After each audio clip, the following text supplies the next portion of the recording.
Bueno, hermanos, eh, como pueden ver, el título de la predicación del día de hoy lo he puesto como El celo de Dios por su iglesia.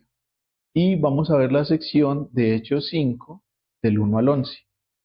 También la semana pasada vimos la sección de Hechos 4, del 23 al 37, y les pedí como que retomaran un poco algunos de los versículos que habíamos leído para tener como un panorama más claro, un contexto más claro de lo que va a pasar en esta parte de este relato. Entonces, ¿qué más que nosotros? Estamos en un momento en donde quisiéramos que en la iglesia vinieran nuevas personas, pero creo que es algo muy difícil de ver o de esperar si el contexto en el que nos encontramos es el contexto en el que está pasando este texto. O sea, si leyeron, igual más tarde, más adelante lo vamos a leer, lo que está pasando ahí es que mueren personas durante la ofrenda, ¿sí? Entonces eso asusta a la gente dentro de la iglesia y eso da de qué hablar a la gente que está fuera de ella, a los que se están viendo, a los que se dieron cuenta de ese suceso. Pero obviamente sabemos que lo que está en la palabra de Dios es usado para dar testimonio de lo que es Dios. Y en este caso, este texto lo que está haciendo es mostrando una acción divina de de lo que lo que quiere el Señor, que es traer juicio sobre la iglesia. Y eso fue usado por Dios como un medio para añadir más creyentes. O sea, lo que uno creería que es algo contrario, hace lo que el Señor quiere que pase, pues, es su voluntad. Entonces, se puede decir que ese fue el primer evento pecaminoso en la vida de la iglesia. De hecho, en este texto es donde la palabra iglesia se utiliza por primera vez en el libro de los Hechos. Y aunque la iglesia comenzó en el día de Pentecostés, esa palabra tan familiar que es para nosotros, para ellos aún no es tan familiar. Sí, por lo menos en este contexto, en este pasaje que vamos a leer. No estamos hablando de que fue el primer pecado en general, pues porque el creyente, aunque quiera, nunca va a dejar de pecar. Sabemos que siempre hubo pecado desde el día de Pentecostés, porque aunque allí muchas personas fueron redimidas, aún seguían siendo pecadores. Los creyentes pecamos, pero ese es el primer pecado que se registra en este libro. Es la primera disciplina pública del pecado y eso que pues todavía ha comenzado, si recordamos todo lo que venía de atrás, todavía ha comenzado maravillosamente. Entonces vamos como a recapitular todo lo que llevamos del libro de los Hechos desde hasta 4:37, listo, así en un párrafo. Jesús resucitó de entre los muertos. Luego pasaron 40 días hasta que el comienzo de los hechos, para que después ahí sus discípulos se empezaran a reunir y así él les pudiera hablar de las cosas con respecto a su reino. Para que luego viene la elección del reemplazo de Judas, en donde finalmente lo que hicieron fue echar suertes y ahí eligieron a Matías y ahí volvieron a ser los 12 apóstoles. Luego viene el día de Pentecostés y ese día el Espíritu llega mediante la obra del Espíritu por Cristo a través del Espíritu. Entonces ahí literalmente Cristo está creando a su iglesia. O sea, la iglesia en una unión de creyentes para compartir una vida en común con Cristo. Y ese día nació la iglesia, ese día que fue en Pentecostés. Conocemos que el Señor trae muchas evidencias milagrosas y en ese momento ellos podían sentir algo muy importante, o sea, era todo eso que estaba sucediendo, todo lo que hemos estudiado en estos 4 o 5 meses, creo. Todos son prodigios y señales, sirvieron para dar pie a la predicación de Pedro y el Evangelio es llevado en cada una de esas oportunidades. Ahí llegan hasta creer 3.000 personas, 5.000 personas, creo, ahí en esa sección. Pero entonces recordemos que en un inicio eran 12. Bueno, inicio eran 120 personas, que era el Sanedrín, creo que es que se llama. Entonces eran 120 personas. Después fueron 3.000. Después Pedro predica de nuevo y son otros 5.000. Eso que solamente estamos hablando acerca de los hombres. Si llegamos a nombrar o a mencionar sus familias, sus hijos, todo eso, pues, uno podría decir que pueden ser hasta 20.000 hombres, o sea, familias de cuatro y cosas así. Entonces, ahí la iglesia está creciendo, hay un avivamiento y la iglesia está en un momento espectacular, es precioso, el Espíritu Santo, crecimiento, es algo hermoso. Des- eh, Llegando nuevamente al capítulo 4 antes de lo que vamos a estudiar hoy, más o menos entre los versículos 32 al 37, eh, este termina como con una mirada a la unidad de la iglesia. Según esos versículos, todos eran un solo corazón y una sola alma. Nadie se aferraba a la propiedad que poseía. No solo las pequeñas cosas, sino todo, o sea, casas, propiedades, terrenos, todo sabemos que lo vendían, con el fin de llevar a cubrir las necesidades de toda la iglesia. Luego llegamos al versículo 34 donde dice, no había ningún necesitado entre ellos. En ese momento no había como ninguna intención de controlar a nadie ni a nada. O sea, todas las personas llevaban todas las cosas y lo ponían al pie, a los pies de los apóstoles y permitían que ellos distribuyeran a necesidad de la iglesia. Y después entonces encontramos a una persona. Esa persona se llama José, que era un levita de Chipre. Y esta persona eh, lo ponen como ejemplo ahí. O sea, antes de llegar al capítulo 5 pasa eso. Entonces el Señor vendió su terreno, trae el dinero, lo pone a los pies de los apóstoles y ellos lo ponen, o sea, él lo pone a disposición de ellos, no les dice como que venga, se los voy a dar, pero hagan esto. No, lo pone a disposición de los apóstoles. Entonces, en ese momento habían muchas personas creyentes que venían de muchos lugares, de diferentes países. Y esa, en ese momento, aparentemente, o sí, era la única iglesia. Entonces, todas estas personas que venían de distintos lugares se quedaron en ese lugar. Entonces, ¿cuál era el deber de esa iglesia? Cuidar de la gente que estaba yendo ahí. Por eso, todos los que estaban en la capacidad vendían todo lo que tenían para satisfacer las necesidades de la iglesia. Incluso, pues más tarde en el libro de los Hechos vemos como cuando Pablo empieza su viaje misionero, otras iglesias, cuando ya hay otras conformaciones, le dan dinero a Pablo para que él vaya y lleve ese dinero a la iglesia que están formando acá, porque habían iglesias gentiles externas que daban el dinero para que lo llevaran como a esta iglesia principal. A esto debemos agregar algo y es que todos los judíos, conocemos en el Antiguo Testamento que el pueblo judío, por lo menos parte de él, era sostenido por, por la misma iglesia, por los mismos judíos. Pero entonces imagínense que llega un momento en donde estos judíos negaban lo que creían para ir a aceptar a Jesús. Entonces, ¿qué pasaba en sus iglesias o en sus sinagogas? Todos dejaban de pertenecer a esas sinagogas.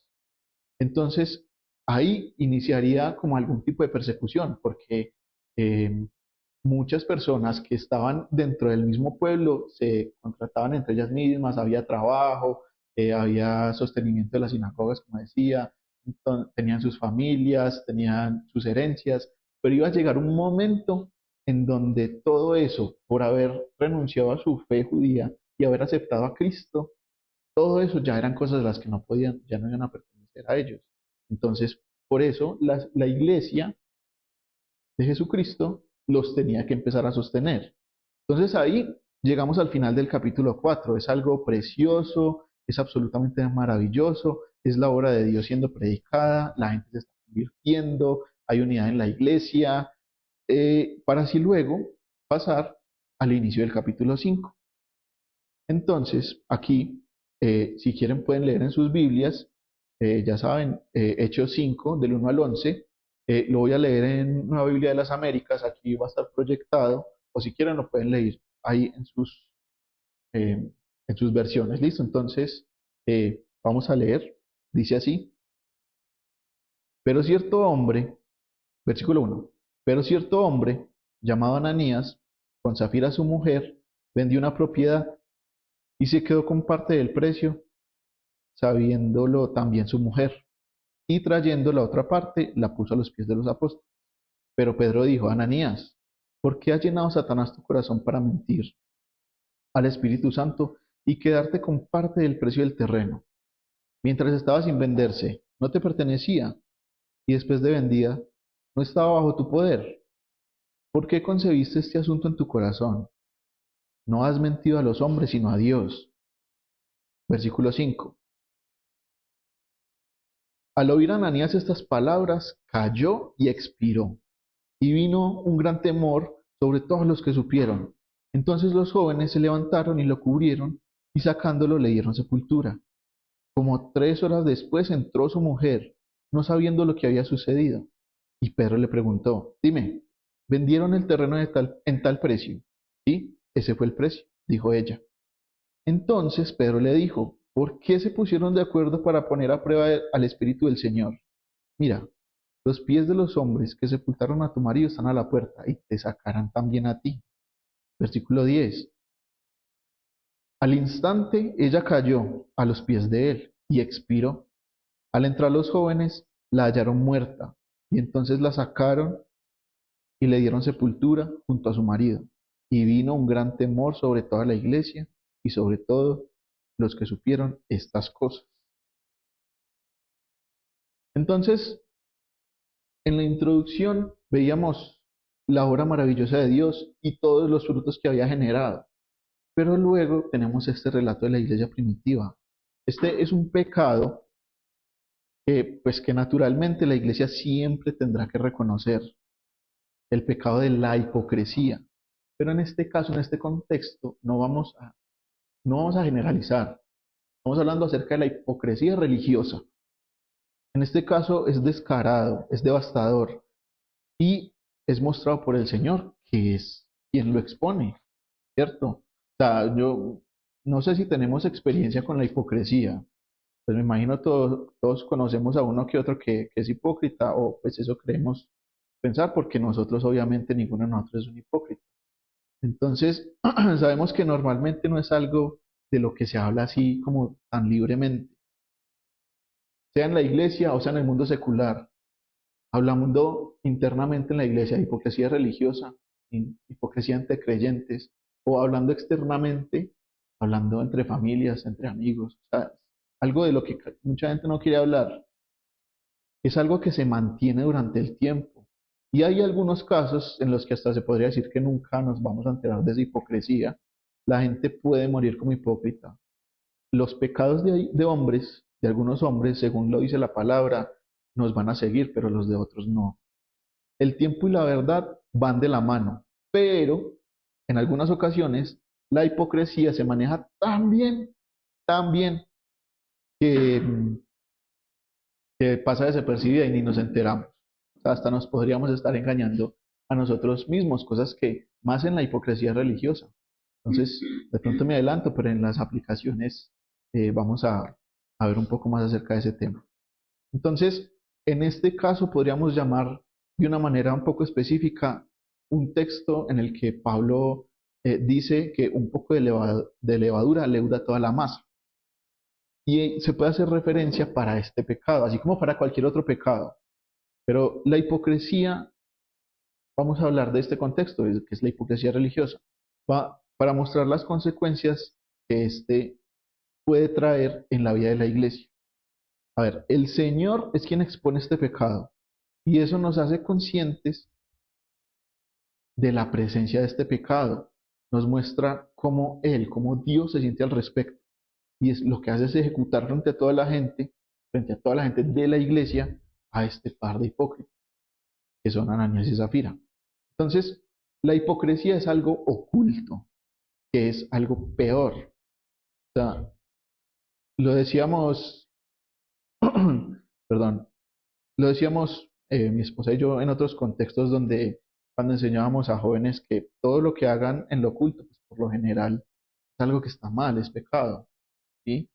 Entonces es algo natural que se oculta, es un disfraz, pero la palabra es muy clara sobre la seriedad de la hipocresía religiosa. O sea, la maldición más fuerte que es la que da Jesucristo cuando está saliendo de sus labios en Mateo 23, cuando habla acerca de la hipocresía de los líderes de Israel.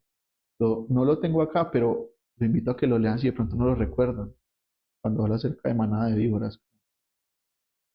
Pero para que estén seguros, los invito a que lo lean. Listo, Mateo 23, para que lo anoten por ahí. Sabemos que Dios odia la hipocresía. O sea, si podemos imaginar tiempos antiguos, podemos hacer referencia hasta el libro de Job. Hay varias, es un tema muy recurrente en este libro. Está, por ejemplo, Job 8:13, que dice, la esperanza del hipócrita perecerá. En Job 13:16 dice, un hipócrita no puede estar delante de Dios. En Job 15:34 dice, la compañía de hipócritas será estéril. Eso solamente como para traer, pues, para que no se alargue mucho, porque o sea, lo que se puede ver es que debemos entender que lo que le espera al hipócrita o lo que él espera con la hipocresía va a perecer. Luego tenemos el Nuevo Testamento para traer solamente un texto como ejemplo, tenemos 2 Corintios 5, donde Pablo dice, se glorían en la apariencia, pero no en el corazón. Es un tema constante y expuesto para nosotros por el Señor una y otra vez durante toda la escritura, así como el pecado. Solamente ejemplos hay muchos, pero entonces lo que les digo, la idea es una, y es que Dios odia la hipocresía. La hipocresía es algo que corrompe, es algo que debe salir a la luz, que debe tratarse por el bien del pecador y por el bien de la iglesia. ¿Sí? Es algo de lo que se debe hablar, pero pues como muchas veces no nos gusta hablar de las cosas que nos incomodan, pues no lo hacemos. Hoy en día las iglesias reciben a la gente y muchas de esas pretenden mostrar interés en Jesucristo. Y tal vez lo que decía ahorita, hasta se pueden estar engañando a ellos mismos. Pero algo que las iglesias no hacen es advertirles respecto a ese tipo de hipocresía. Entonces nadie los va a llamar hipócritas, porque nadie les va a advertir lo que pueden llegar a hacerlo, porque es algo que los va a ofender. Es algo que se debe hacer, como algún en el momento lo dijo el pastor Ricardo, o sea, si, si el evangelio es bien predicado, hasta puede llegar a ofender. Es algo que se puede esperar. Estamos llamados a exponer la hipocresía, a exponer el pecado, por todo eso por el bien de la iglesia y por el bien del pecador. Les hago una pregunta. ¿Ustedes creen que las iglesias de hoy en día son directas con esos temas? Tal vez se preocupan por la hipocresía, por el bienestar de la iglesia, o solamente les interesa que vengan y en sus ofrendas y no, pues esas ofrendas las dan es por el bien de la iglesia, no pasa nada. Yo creo que no, o sea, la idea hoy es hacer que todos se sientan cómodos, dar la bienvenida, hacer una oración para que sean salvos y ya todos felices. Nadie les habló de lo que puede estar mal. ¿Es nuestra iglesia una reunión de personas verdaderamente redimidas? ¿O creen que Dios estará preocupado por tener hipócritas hoy escondidos en nuestra congregación? Yo creo que, no, yo sé que Dios no está ansioso por tener hipócritas dentro de la iglesia, mucho menos escondidos.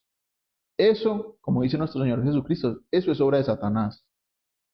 Lo, lo dijo Jesús. Un enemigo siembra cizaña entre el trigo. Entre el trigo. Eso, la hipocresía, es algo que quita el poder de la iglesia.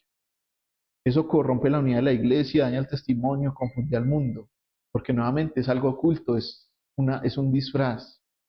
Y tener personas que estén comprometidas con la iglesia de una manera superficial no es algo que vaya a beneficiar a la congregación a largo plazo, porque personas pueden venir a servir, pero sus corazones que están entregados al Señor, pues beneficio, glorificación personal, vanagloria. Puede que ayude o haga sentir bien a esa persona, pero esto va a afectar en algún momento a la iglesia por la falta de compromiso verdadero. No es algo que promueva el evangelio de una manera efectiva, es algo que va a confundir a la gente porque no es un testimonio correcto. Porque aquí hace una cosa, pero por fuera dice otra o hace otra. Eso no es lo que es un verdadero cristiano. Ese pecado es un pecado que debe ser reconocido. Hay pecados que son muy fáciles de identificar, o sea, son visibles, pero es que muchas veces es mucho más peligroso lo que no se puede ver que lo que se puede ver. Es más fácil reconocer un pecado que es externo, que es visible, a algo que ni siquiera la misma persona podría no ver.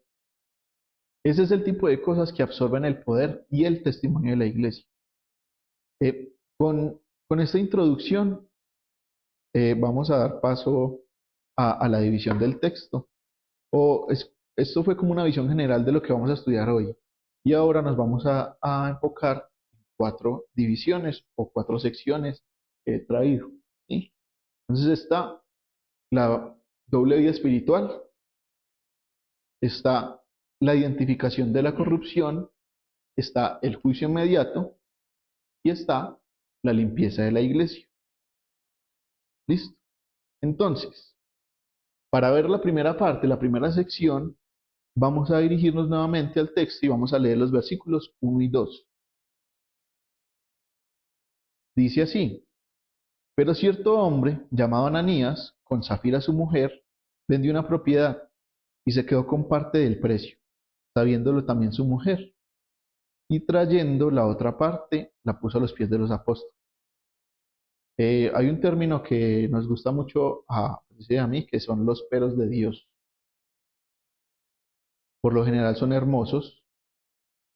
Digamos que en este caso, en un aspecto general, también es hermoso, porque es para la historia de la iglesia, para mostrar lo que Dios quiere hacer.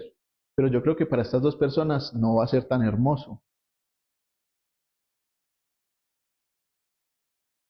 A ver, después de haber leído todos los versículos del capítulo 4, del 32 al 37, todos llenos del Espíritu Santo, hablando la palabra de Dios con valentía, unidos, un solo corazón, un alma, sacrificio, amor, es hermoso. Y después llegan a este pero, ¿cierto? Entonces, llegan, llegan estos dos miembros de la iglesia, personas que se hacen llamar creyentes, y según lo que podemos leer, pues parece que lo fueran, ¿sí? Hacen parte de una comunidad y nadie los está obligando a hacer lo que hicieron. Continúan la doctrina de los apóstoles, oran, están en comunión, parten el pan. O sea, aparentemente ellos también estaban llenos del Espíritu Santo. Y como lo leímos la semana pasada en el versículo 31, eso decía, todos estaban llenos del Espíritu Santo. Por ahora no parecen ser falsos cristianos, sino que son unos creyentes hipócritas que fueron atrapados en el orgullo, pero es un orgullo muy triste, porque es el orgullo de ser llamados los primeros hipócritas que se identifican en la iglesia. Son esas dos personas. Y bueno, pero ellos dos son tomados como creyentes, ¿cierto? Pero entonces, si son creyentes, ¿por qué Dios los disciplina de esa manera? Entonces, para responder a esa pregunta, vamos a ir a 1 Corintios 11, 30-32. Lo pueden buscar o aquí está. Entonces, dice así: por esta razón hay muchos débiles y enfermos entre ustedes. Muchos duermen y muchos duermen. Pero si nos juzgáramos a nosotros mismos, no seríamos juzgados. Pero cuando somos juzgados, el Señor nos disciplina para que no seamos condenados con el mundo. Entonces, dice, algunos de ustedes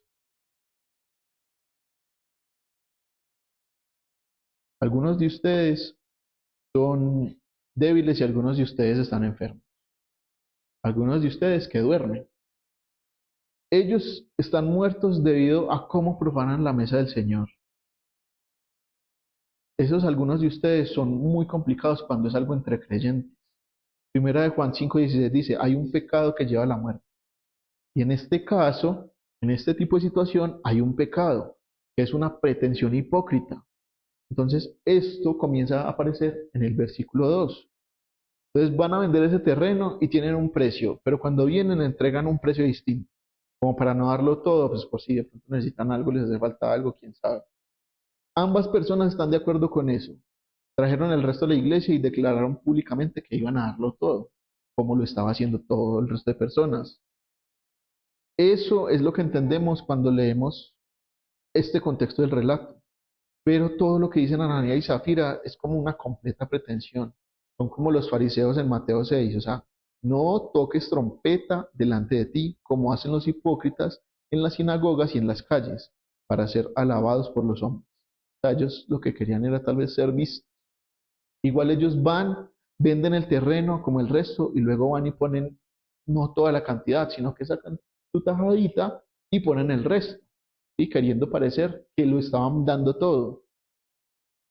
Aquí debemos aclarar algo. Vamos a aclarar algo. Sabemos o entendemos que el pecado no es no haberlo dado todo. Eso es algo que tenemos que tener muy claro. Ese no es el pecado. No era necesario darlo todo. O sea, nadie les estaba ordenando eso. Dios no ordenó que lo vendieran todo y lo dieran todo. No fue una exigencia de Dios, ni siquiera de los apóstoles. Fue algo completamente voluntario. No es un pecado habérselo quedado, no es un pecado vender y quedarse con parte del precio. El pecado es la mentira al respecto. Esa es la hipocresía. Entonces, habían prometido al Espíritu Santo estas dos personas, Ananías y Zafira, pero todo fue un show montado para que simplemente fueran vistos por todos y así ellos recibir la gloria que todos los demás lo estaban haciendo. La venta no fue el pecado, guardarse parte del dinero no fue el pecado es mentir. Hicieron algo en secreto y el pecado en secreto en este plano es algo que tal vez no se puede llegar a ver, pero sabemos que en el plano espiritual es algo que no está oculto, eso es un escándalo. En el cielo eso es un escándalo, es algo que no puede ser oculto. Ellos querían ser vistos como personas más espirituales. Entonces, ellos querían ser exaltados, glorificados, como habían hecho con el resto de personas. Querían que todos los demás, querían todo lo que los demás habían recibido.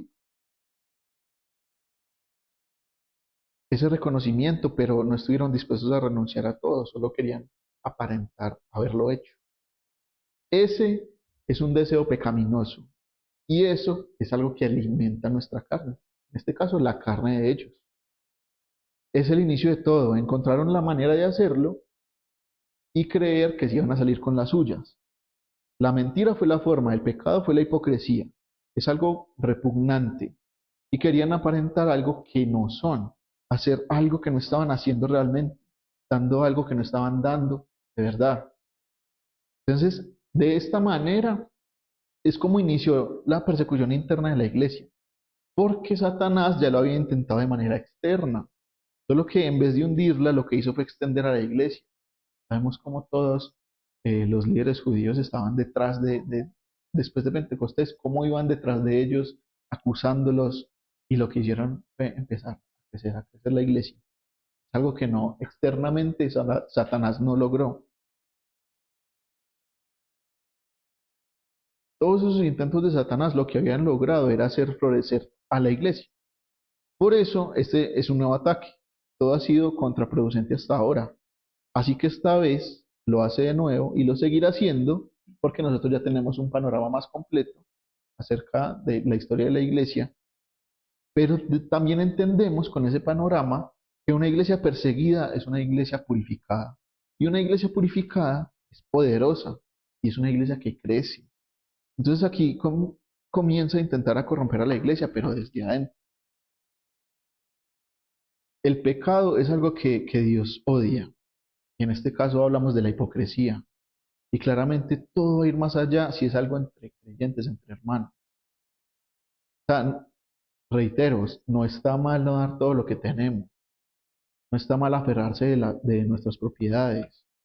O sea, no llevarlo al punto de hacer ídolos de esas cosas o de hacer una necesidad. Pero es una lección que el Señor permite que tengamos. El Señor nos da todo para que nosotros podamos disfrutarlo. Lo que está mal es mentir y crear una imagen imaginaria de uno mismo para mostrarla. Eso es lo que está mal. Está mal ser hipócrita. Y peor si lo somos delante del Espíritu Santo de Dios. Más nos engañamos a nosotros mismos creyendo que lo vamos a engañar a Él. En el versículo 3 dice, y está proyectado si lo quieren seguir, dice, pero Pedro dijo, Ananías, ¿por qué ha llenado Satanás tu corazón para mentir al Espíritu Santo y quedarte con parte del precio del terreno. O sea, ellos pensaron, ¿será que ellos pensaron que podrían engañar al Espíritu Santo? Eso delante de Dios, eso es algo que es abominable. Querer mostrar una belleza espiritual donde hay todos menos eso. Querer mostrar piedad donde no hay.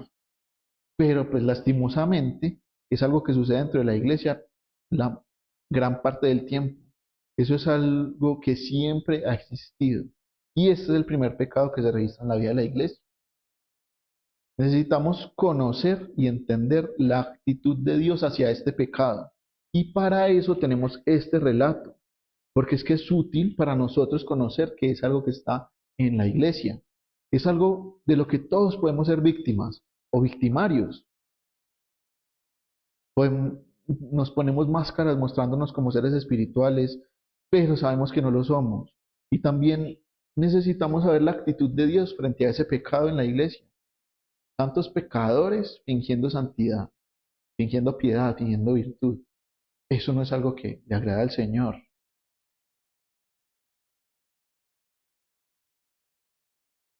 La identificación de la corrupción empieza a mostrarse en los versículos 3 y 4.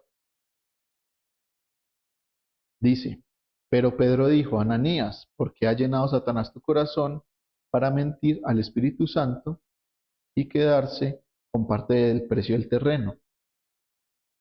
Mientras estaba sin venderse, no te pertenecía, y después de vendida, no estaba bajo tu poder.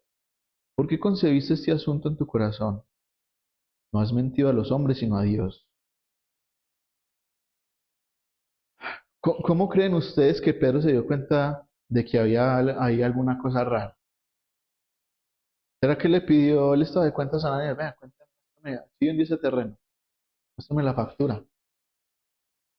¿O será que el Espíritu Santo obró en él y le dijo, ojo ahí, todo va tan bien, o sea, todo va tan bien, qué ganas de dañar el momento. Entonces ellos, Ananías y Zafira, van, le ponen la plática ahí a los pies. Entonces Pedro no simplemente dice, hombre, muchas gracias.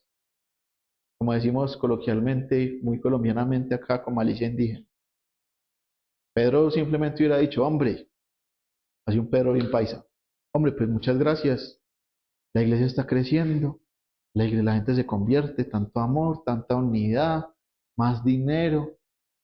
Llegan Ananías y Zafira, están dando plata y pues plata es plata, eso no es nada. ¿Qué necesidad de crear una tormenta en un vaso de agua? Es plata que necesita la iglesia. Fueron generosos y pues nos dieron algo, toca ser agradecidos. Ahí, esas líneas son donde nosotros necesitamos tener claridad, porque esos son pensamientos de una persona que no tiene el Espíritu Santo viviendo en él, sino que tiene una, como un objetivo más humano, en donde, bueno, es plata que no sirve, ¿no? No, o sea, si está el Espíritu Santo dentro de nosotros, son cosas que corrompidas que no vamos a permitir que pasen. Es una persona que, aunque está comprometido con la causa, no está comprometida de verdadero corazón. Entonces, esta persona viene a la iglesia, listo para ser glorificado por todo quien lo vea hacerlo. Entonces seguro lo hace cuando hay más cantidad de gente viéndolo. Da su dinero y luego con todas sus expectativas puestas en eso, lo ven y lo dicen, oiga, Ananías, ¿por qué ha llenado Satanás tu corazón para que mientas al Espíritu Santo? O sea, Ananías pensando que nadie se iba a dar cuenta y vienen y le dicen esto. Yo en ese momento me, me da mucho miedo. Por eso, esta sección tiene el título de la identificación de la corrupción. Por ese aspecto fue algo inmediato de parte de Pedro. Y aquí hay un contraste que es muy triste, porque en el versículo 4:31 que leíamos la semana pasada dice, todos llenos del Espíritu Santo. En cambio, en este versículo Ananías está lleno, pero de Satanás. Él fue influenciado por Satanás. Pablo nos dice en otros textos, no dejemos que Satanás tome ventaja sobre nosotros. También dice, pónganse la armadura de Dios, porque no luchamos contra carne y sangre, sino contra principados, potestades y los gobernantes de las tinieblas espirituales y maldad en las regiones celestiales. O sea, esa es una batalla que es constante en nuestra vida como cristianos. No, Satanás no va a vivir en nosotros porque somos templo del Espíritu Santo, pero él tiene terreno donde nos puede influenciar. Él sabe, él es un león que está ahí pendiente, está al acecho. Entonces, volviendo al tema de la hipocresía, eso le dio lugar al diablo. Él estaba al acecho. La hipocresía fue la oportunidad. No fue ser amantes al dinero. Puede que sí lo hubieran sido, pero eso fue lo que dejaron ver. Pero no fue solamente la codicia, no es solamente la mentira. Todo eso, todo lo que hicieron, todo eso hace parte de ese pecado. Lo que anhelaban ellos era buscar la gloria propia. Y eso es algo que también contamina a la iglesia. Debemos ser honestos, debemos ser reales. ¿O creen que cuando hacemos las cosas el Espíritu Santo no lo sabe? Nos abrimos a influencias que no quisiéramos tener. O sea, como cristianos, no quisiéramos que eso nos pasara, pero son cosas que pasan. Satanás usa oportunidades que le damos. Eso es lo último que quisiéramos. O sea, no queremos ceder ante lo que Satanás quiere de nosotros, pero la hipocresía es un muy buen terreno que sabe utilizar muy bien, casi como cualquier pecado. Y si de pronto nos estamos engañando a nosotros mismos porque no lo sabemos, debemos orar al Señor para que nos revele lo que está oculto hasta de nosotros mismos. Entonces, ya hablamos acerca de la doble vida espiritual y acabamos de leer de la identificación de la corrupción del apóstol. Y eso desenmascara algo que la hipocresía, justo después de haber puesto el dinero en el altar.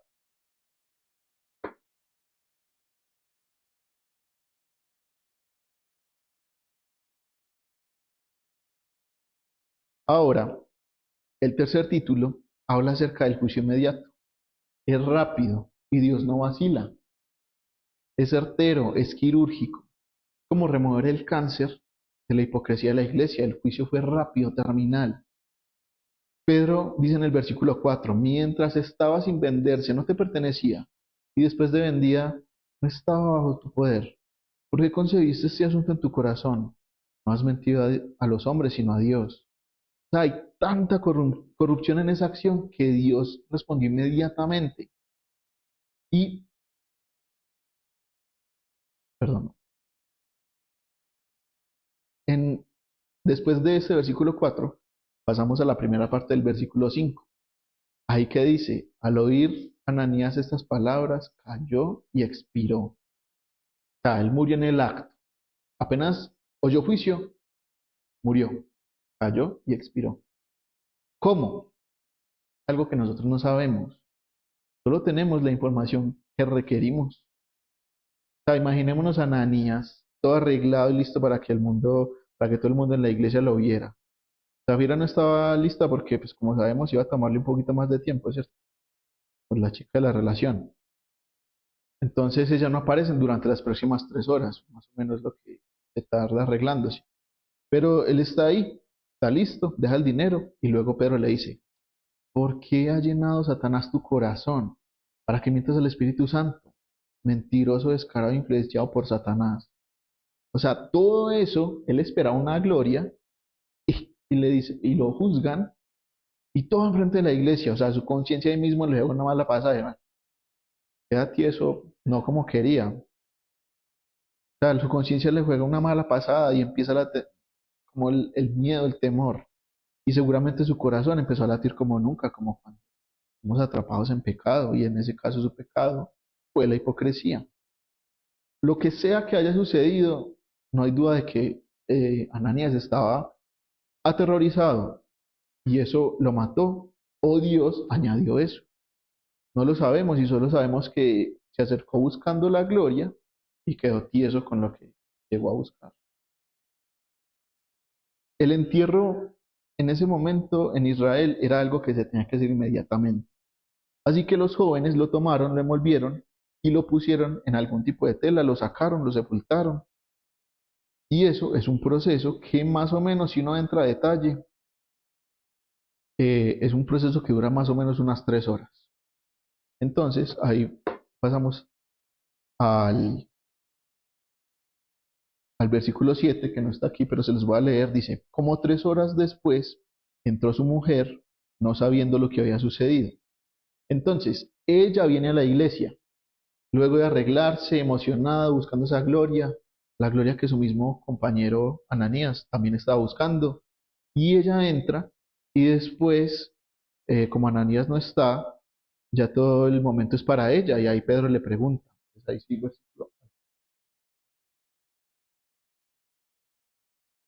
ahí sí, versículo 8. Pedro le preguntó, dime, ¿vendieron el terreno en tal precio? Sí, ese fue el precio, dijo ella. Entonces Pedro le dijo, ¿por qué se pusieron de acuerdo para poner a prueba al Espíritu del Señor? Mira, los pies de los hombres que sepultaron a tu marido están a la puerta y te sacarán también a ti. Al instante ella cayó a los pies de él y expiró. Al entrar los jóvenes, la hallaron muerta. Entonces la sacaron, le dieron sepultura junto a su marido. La pregunta del versículo 9 es, ¿por qué se pusieron de acuerdo para poner a prueba el Espíritu del Señor? O sea, es como si se hubieran puesto de acuerdo para ver si el Espíritu Santo podía detectar la hipocresía. Y esa era la prueba. Creían que podían engañar al Espíritu de Dios. O sea, es algo loco, es tonto. Acaban de pasar por Pentecostés, hubo señales visibles del Espíritu Santo, que hablaban idiomas, que la gente no conocía, hubo ruido fuerte, vientos impetuosos, temblores, fenómenos, señales, prodigios, milagros, todo por mano de los apóstoles. Y a eso sí recordamos los últimos estudios, todo el tema de este pordiosero que estaba en la puerta grande, en la hermosa. O sea, todo eso, muchos milagros habían pasado y ellos querían probar una vez más al Espíritu de Dios. Entonces la pregunta nuevamente es, ¿qué tan ridículos son? O sea, no saben que el Espíritu Santo de Dios está ahí. Creen que necesitan ponerle una prueba para ver si puede detectar un hipócrita. Pero que ya habían suficientes pruebas para ver que Dios podía hacer muchas cosas. Entonces ella cayó a sus pies. Y Pedro le dijo bien claro, mira, los pies de los hombres que sepultaron a tu marido están a la puerta y te sacarán a ti también. Todo eso pasó en el mismo lugar. Viene Ananías, pone el dinero y muere. Viene Zafira, miente, muere. Yo creo que, o sea, es un tremendo domingo como para empezar la historia de la iglesia, ¿no? Es interesante para decir que con ese susto ya la gente ya iba a temer y pues nadie iba a volver. Entonces la iglesia se iba a acabar. Pero en el Nuevo Testamento hay una instrucción muy clara que se le da a la iglesia. Esa instrucción está en Mateo 18. Y antes de eso la iglesia se menciona en Mateo 16. Está el contexto y la instrucción. Y la instrucción fue confrontar el pecado dentro de la misma iglesia. Es raro encontrar una iglesia que lo haga hoy en día. No es algo que se menciona en un seminario, como cómo tratar el pecado en la iglesia. Por lo menos yo no conozco ningún curso que se llame así. Pero pues afortunadamente tenemos la palabra de Dios. Eso está por encima de cualquier pastor, por encima de cualquier seminario. A ver, si en algún momento se llegan a encontrar ustedes en una iglesia diferente, o inclusive si alguna vez se llegan a encontrar en nuestra iglesia, la iglesia Bautista Reformada Casa del Alfarero de Manizales, y somos testigos de algo que no se hace, los invito a que preguntemos, Ricardo, hermano, ¿por qué esto no se está haciendo? Y si la respuesta es, porque es que no quiero, porque no quiero que la gente se incomode y se vaya, quiero que vengan más personas de la congregación, pues entonces los invito a que ustedes sean los primeros que se paren, se incomoden y se vayan. Porque ese no es un lugar que teme más a la gente que teme más, que temer más al Señor. O sea, si no es algo que podamos aplicar en la iglesia, ¿cómo entonces vamos a explicar esos versículos cuando lleguemos a ellos? ¿O vamos simplemente a ignorarlos? Lastimosamente muchos pastores no lo van a hacer por miedo a perder su tan preciado ministerio. Pensarían más en las personas, en que las personas se van a ir y dejarían de llenar una silla. Así que para evitar esa situación, no será algo que se mencione, sino que, pero si vamos a las escrituras, vamos a encontrar algo que es mucho más grande. Encontraremos, cuando hablemos de la palabra, encontraremos que habrá gente que se irá porque prefieren la hipocresía y la comodidad, las fachadas, que solo se hablen cosas bonitas y prósperas, pero es que finalmente habrán personas que escucharán la palabra de Dios y la van a escuchar sin ningún tipo de filtro. Y aún así, por la gracia de Dios, por la gracia de ese Espíritu que estaba en Pentecostés y que hoy actúa en nuestras iglesias, por esa gracia se van a quedar, no van a salir huyendo. Entonces, el Señor quiere que haya una iglesia pura y el Señor bendice esa iglesia. Esta es una lección respecto a la disciplina en el libro de los Hechos. Esto es algo que no se puede dejar pasar, porque es la muestra de cómo Dios trata con el pecado, inclusive desde el inicio de la iglesia. Lo dice también en primera de Pedro 4:17 en su primera parte, porque es tiempo de que el juicio comience por la casa de Dios. Entonces, el Señor está diciendo, esto, la iglesia, es algo serio, no es algo con lo que se pueda estar jugando, no es como vamos a probar, no, o sea, para el Señor es algo serio, por lo tanto nosotros también lo tenemos que tomar como algo serio. Recordamos los títulos anteriores. La doble vida espiritual, que le dio paso a la identificación de la corrupción, que condujo al juicio inmediato. Y ahora, así, llegamos a la limpieza de la iglesia. Entonces, cuando vemos nuevamente los versículos 5 y 11, dice, un gran temor se apoderó de todos los que lo supieron. ¿A quién creen que esas personas iban a temer? ¿A Pedro o a Dios? Luego vemos el versículo 11, un gran temor se apoderó de toda la iglesia y todos los que oyeron estas cosas. Nuevamente, por si se les había olvidado lo que había pasado hace 3 horas. Entonces, ese terror y ese temor es una respuesta común cuando vemos otros ejemplos de personajes de la Biblia. Cuando sienten la presencia de Dios, por lo general hay temor, hay terror, hay postración, hay conciencia de pecado, hay asombro, entre muchas otras eh, expresiones. Después de ver tantas cosas hermosas, pasar, sentir la presencia de Dios obrando, luego ver acontecimientos, ese acontecimiento es como un recordatorio, eso es, Dios no está jugando cuando se trata acerca de la iglesia, Dios no tolera el pecado y en ese caso la hipocresía, la mentira. Ahí lo que está haciendo es mostrando que Dios castiga el pecado y el pecado lleva a la muerte. Entonces, claramente sabemos que no somos perfectos. No sé si hablo por todos, pero yo espero que no ser un hipócrita. Y creo que he orado mucho en preparando esta predicación para saber si hay algo en mí que, lo que les digo, que haya algo que hasta oculto para nosotros. Y los invito a que también hagan esa oración.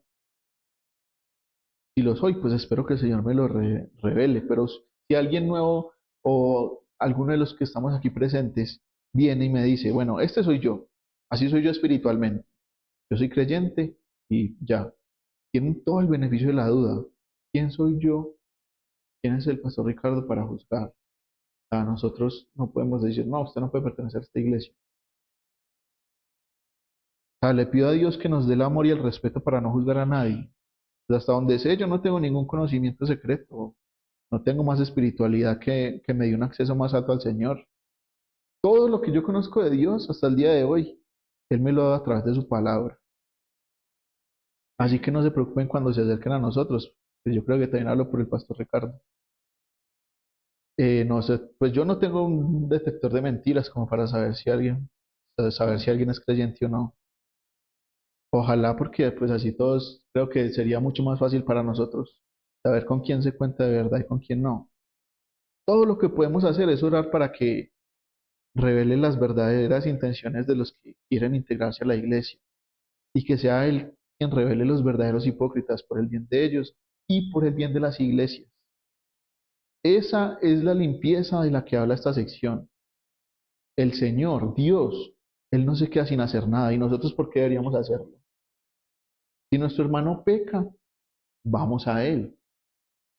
Y no se arrepiente, volvamos dos o tres a Él. No se arrepiente, lo hablamos entre toda la iglesia. Y así, ese es como el ciclo de la disciplina que está también por ahí para que después lo podamos estudiar. Esa es la manera, la palabra nos dice cómo debemos buscar la pureza en la iglesia. ¿Y es algo que la va a destruir? Claramente no la va a destruir. El Señor se encontraba diseñando una iglesia a la que las personas no creyentes no quisieran pertenecer. Porque, como digo, es un lugar donde se busca la pureza. Es un lugar donde se habla acerca del pecado y hay juicio sobre ese pecado. Hay confrontación. No es algo que deba pasar desapercibido. Lo que queremos es honrar a Cristo, amarlo y glorificarlo. No, esto no puede ser un lugar donde los no creyentes se sientan cómodos. O sea, era un momento donde las personas aún no querían estar con los no creyentes. No existían las redes, no existía el internet, ni siquiera existía toda la palabra revelada para poder tener una referencia de qué paso seguir para crear una iglesia. Era Dios mismo en ese momento creando una iglesia a su manera, y su manera fue asustar a los no creyentes y por ahí de paso recordarle a los creyentes que están bajo un Dios santo que no tolera el pecado. O sea, eso está tan lejos del interés contemporáneo de las iglesias de nuestros días. Son pastores no llamados, infieles, que intentan construir sus iglesias sobre la tolerancia, tolerancia al pecado, haciendo que los incrédulos se sientan bienvenidos. Eso es totalmente contrario a la acción misma de Dios, a esta acción que estamos viendo en esta sección. Hermanos, para terminar, para concluir, vamos a la parte de las conclusiones. Hay una sección que no vamos a leer porque es un poco extenso, entonces yo les voy a hacer como un pequeño resumen, ¿sí? Los invito a que lo lean en su casa, si lo quieren hacer, es Segunda de Corintios 12:20 al 13:7. Así se los voy a hacer resumido. Pablo le está hablando a los corintios diciendo que va a ir a visitarlos de nuevo, pero teme lo que va a encontrar cuando regrese. Teme que ellos vean en él algo que no esperan encontrar. Teme que Dios lo humille a causa de ellos y que sigan en sus pecados. Esa es la tercera vez que Pablo va a los corintios. No va a tener mucha paciencia con ellos, sino que va a ser fuerte con ellos. No por él, sino por quien fue crucificado. Él les pide que se pongan a prueba para ver si están o no en la fe, y espera que lo estén, para que el Señor los encuentre agradables, no por el bien de Pablo y sus acompañantes, sino para que ellos hagan lo bueno. Entonces, es como si Pablo les estuviera diciendo, a mí no me importa a quién yo vea, no me importa quién sea. Y en el relato de Ananías y Zafira está pasando lo mismo. O sea, ellos eran ricos, le dan dinero a la iglesia y aparentemente en una buena cantidad. El tipo de personas a los que un líder pues no quisiera molestar, ¿cierto? Si seguimos leyendo el libro de los Hechos, pues, es lo que vamos a seguir haciendo en el estudio expositivo, y perdón pues por adelantarme, vamos a ver que el plan de Dios para su iglesia es, es ese, o sea, como se menciona en los capítulos 6 y 7, la iglesia seguía creciendo y expandiéndose. En el capítulo 8, Felipe habla a multitudes y en el 9 dice que la iglesia está siendo edificada y andando en el temor del Señor. Ese mismo temor del que estamos hablando en estos versículos, en el versículo 5 y en el versículo 11. Ese es el plan de Dios para la iglesia.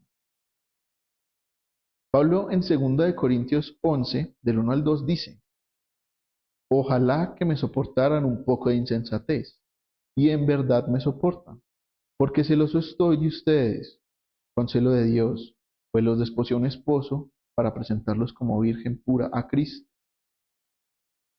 Pablo ve a la iglesia como algo puro, como una virgen, y ha sido entregada a Cristo. Ese es un verdadero pastor. Es un pastor que se preocupa por la pureza de la iglesia. Dios mismo en Apocalipsis 2 y 3 que también lo pueden leer en sus casas porque pues, es un poco extenso, habla en las cartas de las iglesias, allí se puede notar cómo el Señor habla cuando una iglesia es impura. No es como, ay, pobrecitos, no. Él habla claramente, tajante, quirúrgico. O sea, él mismo puede venir y luchar contra esa iglesia con la espada que sale de su boca. Donde hay una iglesia impura, el juicio va a venir sin pudor. Entonces, ¿cuál es el llamado final? ¿Cómo podemos aplicar esto a nosotros, a nuestra iglesia? Este mensaje es algo atemporal. Sea en el tiempo del libro, sea en este tiempo, el llamado es el mismo. ¿Cuál es el llamado? Debemos estar unidos como iglesia en todos los aspectos. En este caso específico hablamos acerca de la búsqueda de la pureza y de la santidad. Debemos confrontar el pecado cuando lo vemos, pero también debemos perdonar como nosotros hemos sido perdonados. ¿Quién nos perdonó? Cristo. Y la iglesia, es un lugar de confrontación del pecado, pero también es un lugar de perdón, un lugar de gracia y un lugar de restauración. Si somos creyentes, debemos pedirle al Señor que nos revele el pecado que debe ser revelado en nosotros y nos ayude a confrontarlo, a alzar la mano, a pedir ayuda en nuestra congregación, a rendir cuentas, a entender que no estamos solos. Tenemos a Dios que sacrificó a su Hijo perfecto y santo por nosotros y dejó a su Espíritu para que habitara en nosotros, para así poder recibir sus dones. Y gracias a todo ese plan perfecto, se está formando la iglesia para así encontrar un lugar al cual podemos pertenecer. Si de pronto hay alguien que no es creyente o tal vez que no tiene una fe clara, yo le invito a que no tenga miedo de acercarse a Dios con una actitud real, que no haya hipocresía y que pueda decir, Señor, dame arrepentimiento, dame fe, para poder reconocer mi pecado, sea hipocresía, sea mentira, sea lujuria. Señor, sea cual sea mi pecado, que me lo muestres y lo hagas claro en mí y pongas en mí esa convicción de no querer hacerlo más. Y que si en algún momento vuelve a suceder, pueda entender que su gracia y perdón está ahí para así poder volver a Él. Y cada vez me des una convicción más clara para glorificarte, amarte y rendirme a tus pies, Dios misericordioso. Hermanos, vamos a orar.